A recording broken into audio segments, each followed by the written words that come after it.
Alright, ladies and gentlemen, welcome to another broadcast with DerkovRenault. Really quick, this is going to go ahead and be an announcement video. What's ended up happening is I've had a lot of real life things hit, and I've been trying to go ahead and record a few videos, and just have had issues with my rendering at the moment. But I am back. I am going to try and do 1 or 2 videos a week, including friend videos, maybe add a few League of Legends matches to it. And I'm going to be the blue Protoss down here in the bottom right hand corner. And over here in the left hand corner, you're going to go ahead and you're going to see Texaco, who is going to be the Zergy, the red Zerg. I haven't actually been back for very long. And I haven't really been too familiar with this map. As you can see, my pylon placement is just a little poor. It's going to take 2 buildings in order to go ahead and wall that off, just looking at that. And I am going to send a probe scout out up here to the top right. And as you can see, everything's pretty much just standard. I will go ahead and do quite a few more videos in the future. They may include League of Legends, StarCraft 2, maybe a little bit of Final Fantasy as well. As you guys have seen on my channel, I've added a few videos from my own personal life for what I do for the live-action role-playing game of Into the Night.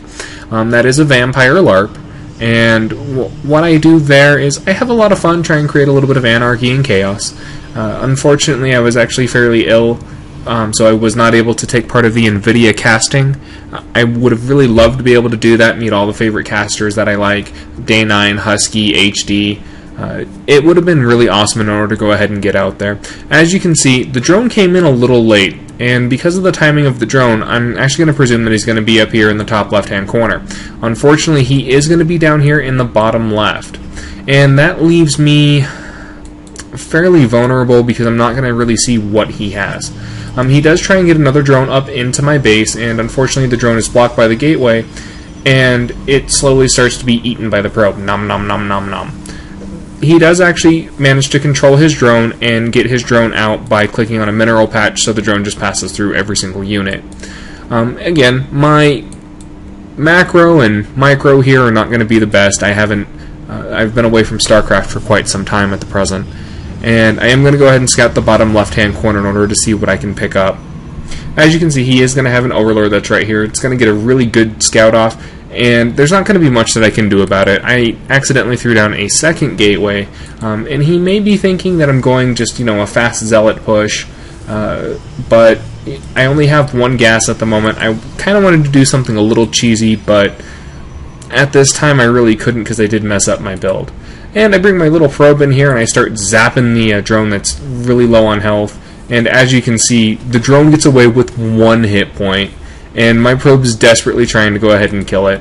And I am going to go ahead and micro around his base a little bit, and I do see that he actually put down that roach warren. I didn't realize that that other roach warren was up.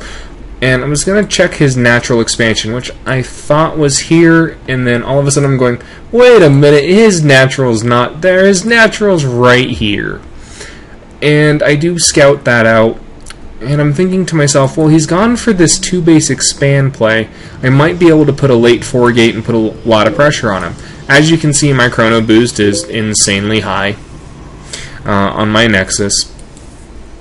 And my probe gets in here, it sees the hatchery, it sees that it's got some larvae on it, it sees the roach warren. I wonder what he's doing with the roach warren. So I'm trying to scout to see, what his gas is like. Does he have 3 in gas? How many drones does he have? And as you can see, he doesn't really have a whole lot of drones. If we go ahead and check the income tab, he only has 13 harvesters to my 23. So my economy is going to take off a lot faster than his is, but my army is going to be a lot weaker. As you can see, there's an 11 food difference, or there's an 11 harvester difference, and if you take a look over here up at the food, he has way more army units than I do. Though with the death of that Overlord from the Stalker, it is going to supply lock him. So he's not going to be able to move out quite as fast as he wanted to. He was going to try and bring in another Overlord, but he didn't want the Stalker to go ahead and snipe it. So I am going to go ahead and throw down 2 more gateways. The Cybernetics core, as you can see, hasn't really been chrono boosted all that much. I do chrono boost my Nexus and also the Cyber core in order to get that warp gate technology out. And again, unfortunately, my chrono boost is really high on my Nexus. For the energy, I just haven't had a whole lot of time to really sit back, cast, work on my build.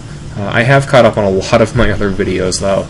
Day9, Husky, HD, And if you guys are a big fan of Nerd Alert, they came out, I think, within the past 3 weeks of a new video regarding Void Rays. As you can see, he is going to take a Zergling. He's going to try and attempt to scout my base, but I do have the Zealot here in order to prevent that. And I don't want anything up inside my base. I don't want him to see what I currently have. And if we go ahead and go to the one-player cam really quick, he's going to scout my natural to see if I have a natural expansion. He's also going to try and scout my main, and all he sees is those 3 Stalkers, the Zealot, and the 2 Sentries. Now, remember, he only saw 3 Stalkers, a Zealot, and 2 Sentries, but there's 2 more Stalkers and 2 more Sentries, and 1 more Sentry. So if I was him, I would be wondering what's going to be coming my way. And he has a good roach army, and his Overlord's going to get a really great scout, but it's not going to find the army. He's wondering where the army is. Now, if you take a look at this, he doesn't have very many roaches. He only has a few Zerglings, but he does have quite a bit that's on the production tab. And if you take a look at the production tab, he's getting more roaches and he's throwing more spine crawlers down. Unfortunately, the spine crawlers are going to be way too late. I'm going to slice his army in half with the force fields. I'm going to be able to go ahead and take out all of the roaches. The stalkers are not going to take very much damage, and this is going to be free kills all day long. He does lose the 100 minerals on that spine crawler. He manages to cancel there, but he still loses the drone. And he loses the drone there as well. The queen is going to go down. It almost got this stalker over here. The stalker only has 1 hit point left, and I wasn't really thinking about the ramp. I was just trying to go ahead and get his natural expansion. I saw his drones running, and I wanted to try and cut the drones off. I wanted to try and kill as many workers as I could, and now he's gone into panic mode. He's panicking. He's making as many roaches as he possibly can at both bases. If you take a look, his money count's so low, he's not going to be able to keep this up, especially producing at both bases. I would have just gone ahead and let that base fall and then produce here and try and hold my ramp. Unfortunately, I ended up being a little too greedy trying to take out this Overlord. I do get this Overlord, but in the process I lose a Stalker, so he's up 25 minerals and 50 gas on me. Now, I did not reforce field the ramp, so he's able to go ahead and get all of his roaches down. He takes out my 2 Sentries, and I'm gonna retreat. What he should have done is he should have kept pressing the attack. There's not that many Stalkers left, and I didn't have any Sentries to back me up. Since he did not press the attack and take out the Sentries and the additional Stalkers, I'm going to be able to divide his army in half again. And when his army's divided in half like this, it makes it much more manageable. The damage is a lot less, and unfortunately right there I accidentally killed his hatchery, and the broodlings are going to be able to do a lot of damage, cut me off. That was a well-placed force field. It did delay the roaches, and he is falling back because he is at the disadvantage now. Since I do currently have the pylon there, I am able to warp in units very, very quickly. And then he just has all of these roaches that are here that are just going to get absolutely slaughtered.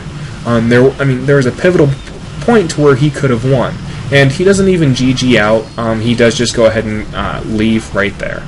So hopefully, folks, you will enjoy me being back. I'll try and have more videos uploaded as soon as I can.